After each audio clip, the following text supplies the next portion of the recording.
On to learning objective 23, just 2 to go. We're going to talk about the functions of DNA and RNA.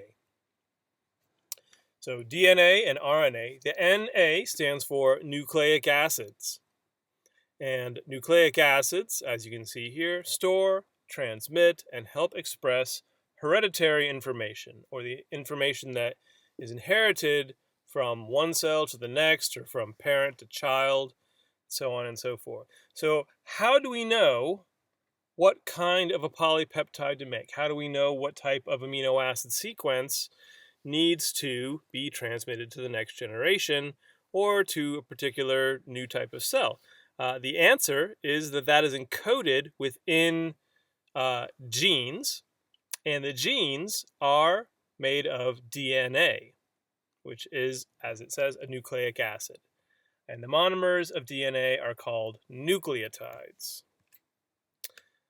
So DNA stands for deoxyribonucleic acid. RNA stands for ribonucleic acid.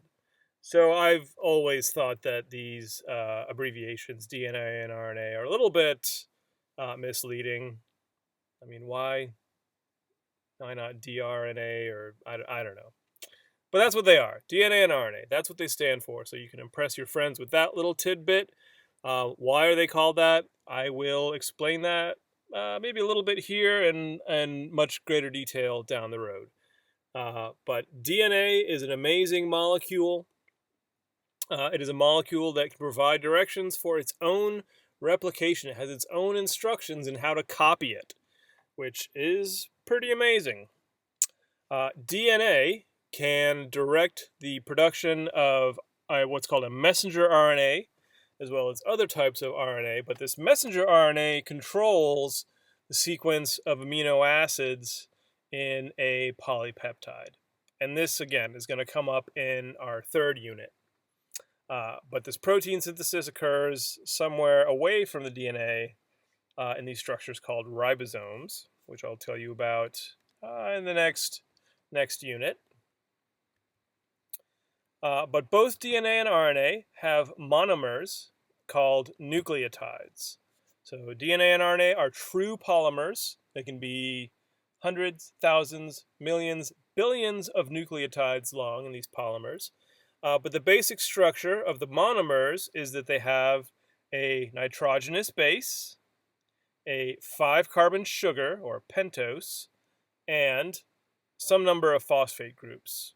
Usually 1, but maybe 2 or 3. And here's sort of a cartoon of what a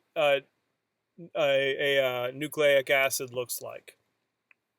So like I just said, you've got a nitrogenous base represented by this yellow hexagon here. You've got this 5-carbon sugar, which is the pentose, and then you've got a phosphate group. And these are linked together by this, what we call a sugar-phosphate backbone.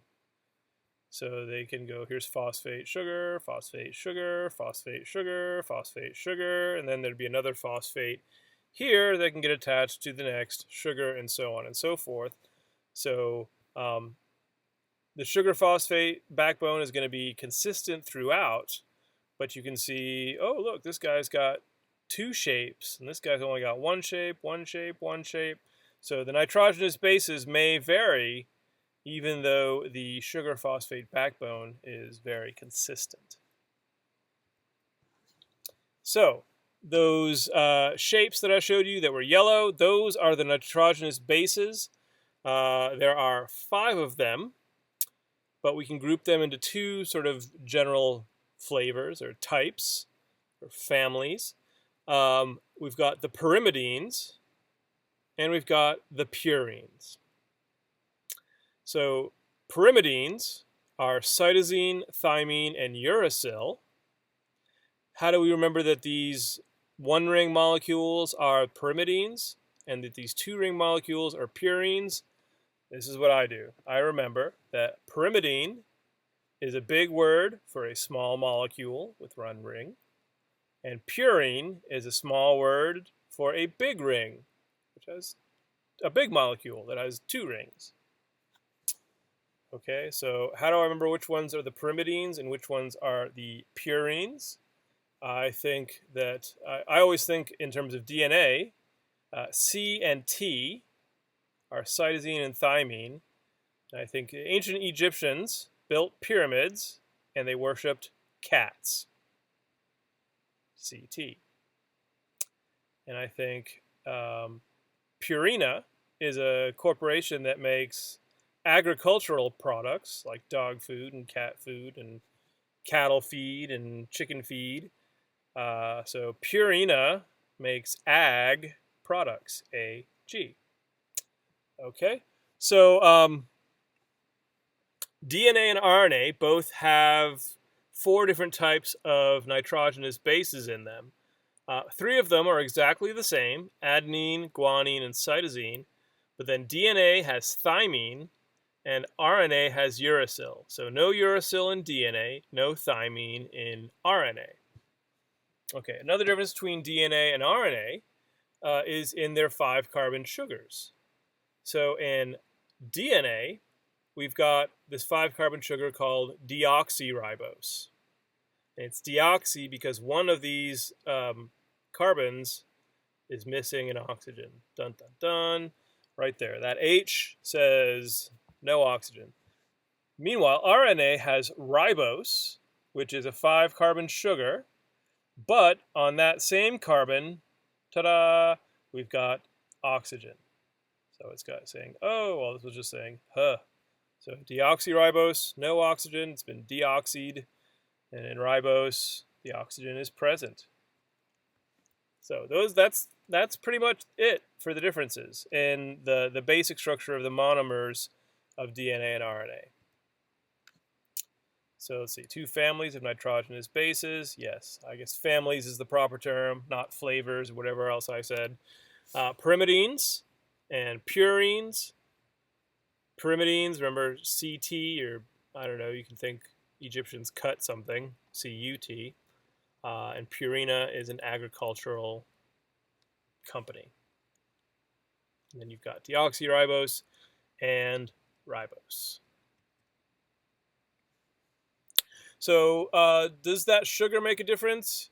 You bet it does. Having that extra oxygen means that RNA molecules exist as a single chain, so just one sugar phosphate backbone, but DNA has 2 strands to it that are in a double helix. You may have heard that expression before, the double helix. So it's kind of like a spiral staircase is DNA with 2 separate strands that are hydrogen bonded to each other. And the sugar phosphate backbones go in opposite directions. So it's almost like the staircase has an up half and a down half. So that feature of DNA molecules is called anti-parallel, the 2 backbones running in opposite directions of each other. And a DNA molecule may include trillions of atoms with billions of nucleotides, including thousands of genes. So in DNA, whenever you have these 2 spiral staircases, the sugar phosphate backbones are going to be identical to each other, just running in opposite directions. But the nitrogenous bases are going to bind to each other. And they're going to bind by hydrogen bonds, which, remember, are not permanent bonds, but they can be fairly easily broken when they need to be. Adenine is always going to pair with thymine, and guanine is always going to pair with cytosine. So A and T always go together, G and C always go together. And that's called complementary base pairing.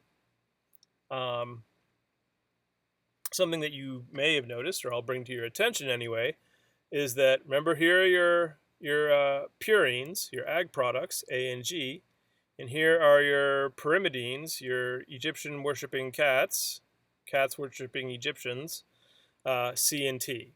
So you always have a purine on one side with a pyrimidine paired up with that. And there's a good reason for that, which I will tell you later. But RNA molecules, even though there's just one strand, they can kind of do what protein does, and they can kind of twist and turn up into a three-dimensional molecule. But remember, in RNA, instead of uracil, you've got thymine. No, other way around. In RNA, thymine is replaced by uracil. Just read the page, dummy. That'd be me. So A and pairs with U. That should be easy to remember, right? AU. Okay, so here is that double helix that I mentioned with DNA, with this dark blue ribbon representing the sugar phosphate backbone, and these yellow bits representing the base pairing between the nitrogenous bases.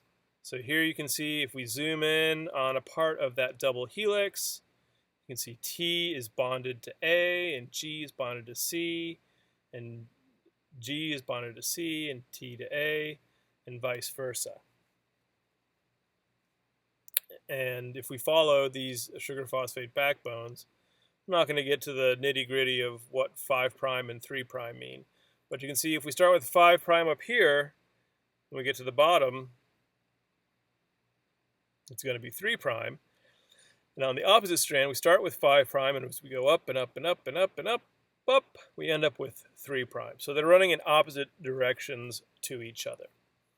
With RNA, so here's a different type of RNA, not a messenger RNA, but a transfer RNA that forms into a three-dimensional structure, and it's got its sugar phosphate backbone with that different sugar, which is in a sort of, I don't know, what do you call this color? Mint? Teal? I don't know. But this color is a different color, and that's the sugar phosphate backbone of an RNA.